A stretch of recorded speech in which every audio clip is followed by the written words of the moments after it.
nitone vyera vya Pasaka. Haleluya, umuka maya ibuka. Haleluya, ija tumiyuke tumushemereke Yesu Kristu omulokozi. Ija tumiyuke tumushemereke Yesu Kristu omulokozi. Kristu, haleluya. Tunaadhimisha leo sherehe kubwa kupita zote katika kanisa, sherehe ya Pasaka. Na leo usiku tukiwa tunaadhimisha vigilia ya Pasaka, usiku ambapo Kristo alifufuka kutoka kaburini. Tunaadhimisha leo upendo wa Mungu. Tumesikia pia katika Injili tukio zima la jinsi Yesu alivyofufuka. Tumeona hawa wanawake, Maria Magdalene, Maria mamaye Yakobo na Salome, ambao wao walikwenda kwa lengo la kuhudumia maiti, kuipaka manukato. Lakini walipofika walishangaa kuona kaburi lipo tupu na tayari Yesu amefufuka kama walivyoelezwa na huyo malaika waliyemkuta pale. Na huyo malaika anawaambia amefufuka, enendeni Galilaya ndipo mtakapomuona. Yesu anafufuka na anawaambia wamkute wapi? Galilaya. Yesu alifia na kuzikwa Yerusalemu. Jumapili iliyopita tuliadhimisha Jumapili ya Matawi kwamba Yesu aliingia Yerusalemu ambapo alienda kuteswa na kufa na alizikwa huko huko. Lakini anapofufuka anasema tukutane Galilaya. Wale wanaofahamu jiografia, kutoka Galilaya hadi Yerusalemu kuna umbali wa kilomita 126. Kwa nini Yesu anasema wamkute Galilaya? Kwa nini Galilaya na sio Yerusalemu pale pale? Na mmoja alikuwa anasema ningekuwa Yesu baada ya kufufuka nisingeanza kukimbilia Galilaya. Ningeanzia pale pale Yerusalemu, nikaenda kwanza kwa Kayafa na wale makuhani, nikawaona kwanza, nikawaambia Bwana, nimekuja, nimerudi. Nikatoka hapo nikaenda kwa Pilato. Nikamwambia Pilato, ile hukumu yako, hukumu tena sasa nisulubiwe. Lakini Yesu hakufanya hivyo na wala hakubaki Yerusalemu. Alikwenda kilomita 126 Galilaya na akasema mnikute huko. Kwa nini Galilaya? Zipo sababu nyingi ambazo zinaelezwa kwamba kwa nini Yesu aliamua wanafunzi wake wamkute Galilaya. Sababu ya kwanza, alitaka kuwaonesha kweli kwamba amefufuka.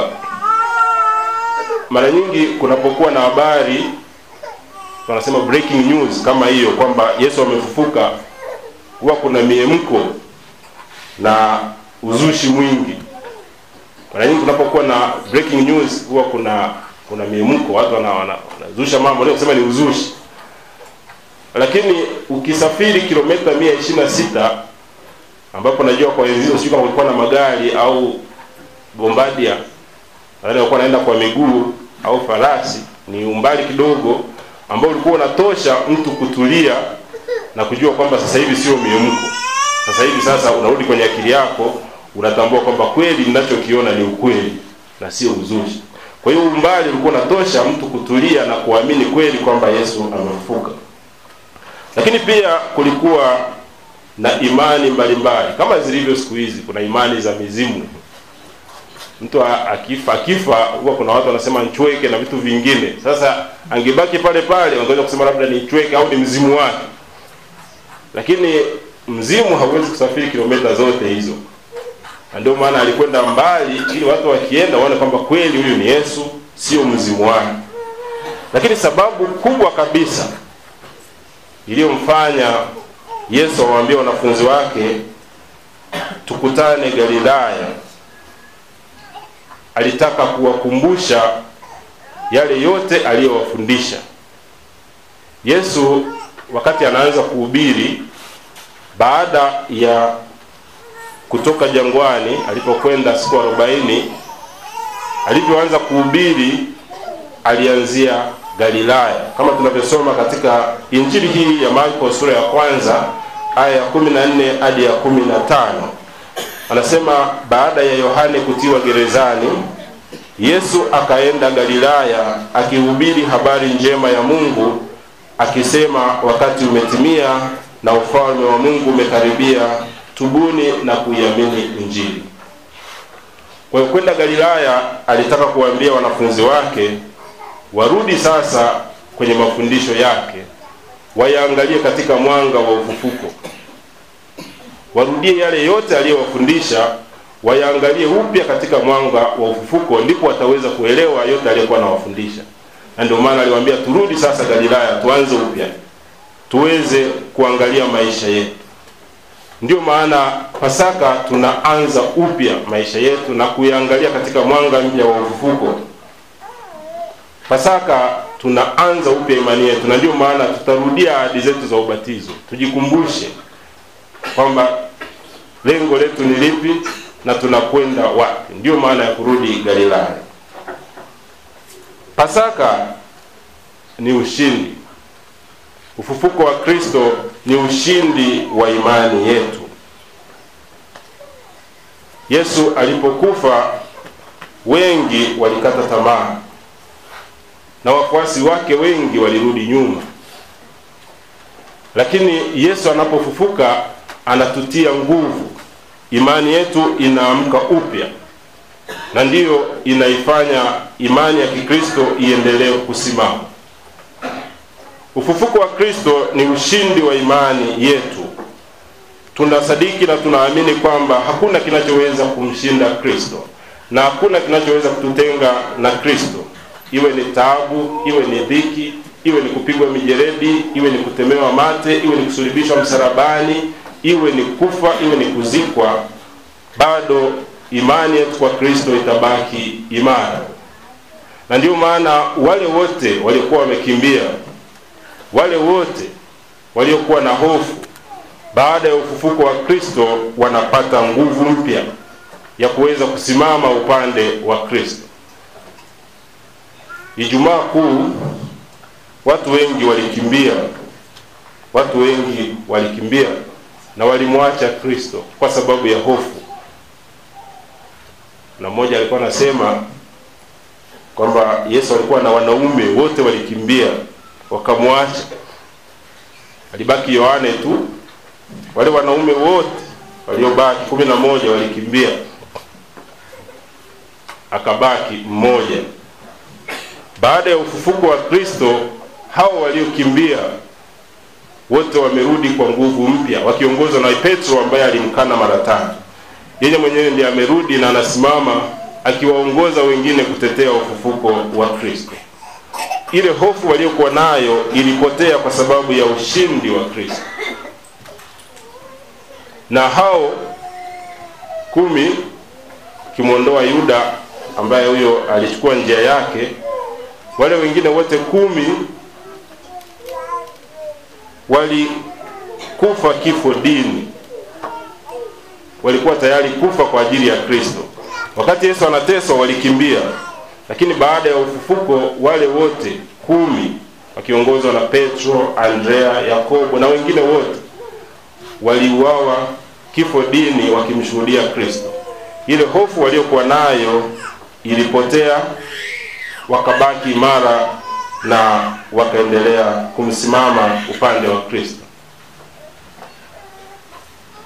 Kwa hiyo ni wasii ndugu zangu tuweze kusimama pamoja na Kristo, tusimame kifua mbele kwa sababu Kristo ameshinda. Na yule mmoja alikuwa anasema umoja wa wanaume unalegalega kwa sababu wanaume walikimbia. Ile ilikuwa ni Ijumaa Kuu. Lakini baada ya ufufuko wanaume walisimama imara na wakawa wa kwanza kufa kwa ajili ya Kristo. Inatumaini kwa nguvu ya ufufuko huo umoja wa wanaume ambao unalegalega utasimama imara na utasonga mbele. Ufufuko wa Kristo ni ushindi dhidi ya mauti. Yesu ameshinda mauti na kifo hakitutawali tena. Kifo sio tishio tena. Kwa sababu tunaamini kuna maisha baada ya kifo. Kuna ufufuko baada ya kifo. Kwa hata tunapokutana na misiba tunaomboleza, lakini tunaomboleza kwa imani.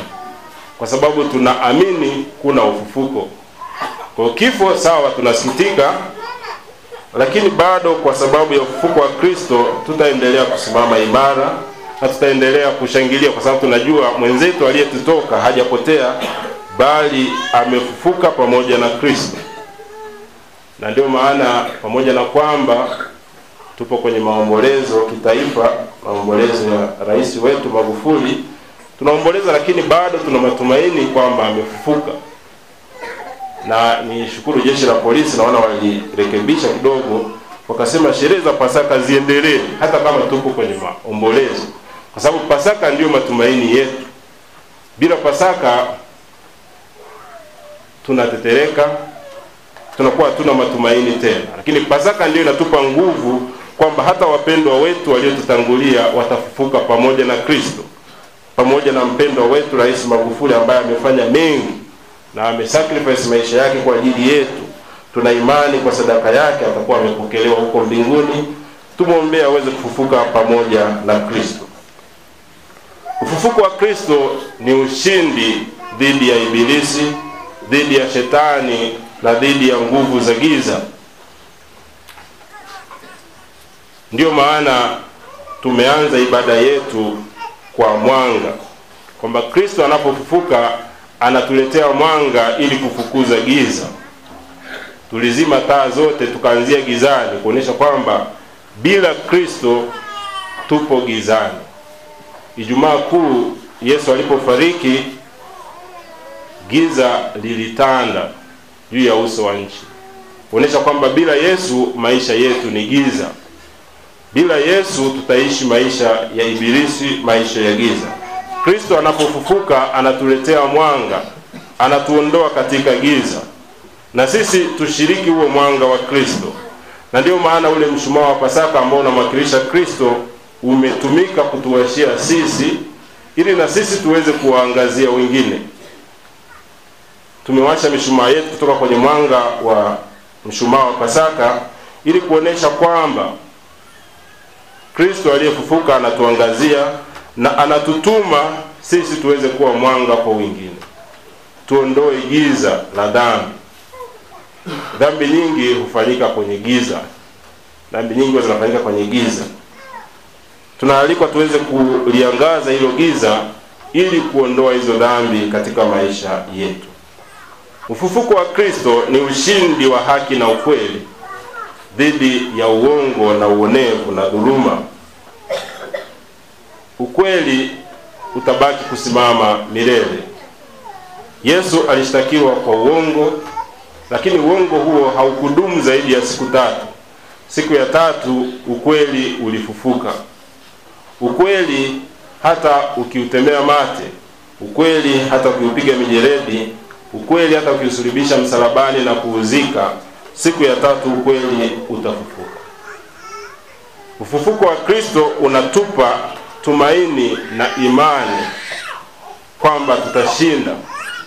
Hata kama ukiwa unaonewa, hata ukidhulumiwa kwa sababu ya haki, ikifika siku ya 3 utashinda. Kwa hiyo tusiogope kusimamia haki, tusiogope kusimamia ukweli, kwa sababu Kristo aliyetuongoza ambaye amesimamia haki na ukweli amefufuka na anaendelea kuishi. Kwa hiyo tusimame katika imani yetu pamoja na Kristo, tukiulinda na kutetea ukweli daima. Tunaposherehekea sikukuu hii ya Pasaka, tunaalikwa tufufuke pamoja na Kristo. Tuache njia za zamani, njia za dhambi, na kuishi maisha mapya, maisha ya utakatifu. Ndio maana ya kufufuka pamoja na Kristo.